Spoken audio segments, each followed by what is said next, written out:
I'm going to show you a way that my first grade students from last year showed their comprehension in reading. When they were ready for independence, they would go to Nearpod and they would enter in a Nearpod code that I had given them. When they would enter the code, this is the screen that they would see, and I'm going to walk you through it. So when they would first go through, they would see the essential question, and on the next slide you will see the objective. This Nearpod is geared toward the lower buddies in first grade, so as you can see, they had the option to listen to it if they could not read it. Then they would find the story that they needed to read on their own. They could click through it this way, or they could also scroll through it as well. I love the option that they always have, and that's the option to go back and reread the story. It's not in their hands, however, then they can't lose it. So then they would read their directions.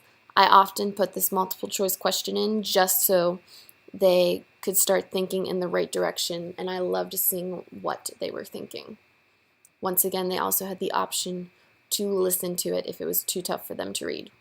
Just a reminder that this was for my very low friends in first grade. They had a ton of potential, but they tended to struggle in the area of reading. So they would go through, they would answer this just so I could see what they were thinking. Then they got to choose the text structure that they thought went with the story. So I will show you what that means. So they could click through until they found the one that would work for them. Once they got to the next step, they knew they had to go back. And once they found the correct one, they would begin filling it out to show their understanding. They did have the option to do paper form as well. Some friends preferred paper, some preferred online. This sometimes encouraged some of my students to do their best. Other ones just preferred paper. It was really their preference. And they could still always go back to the story.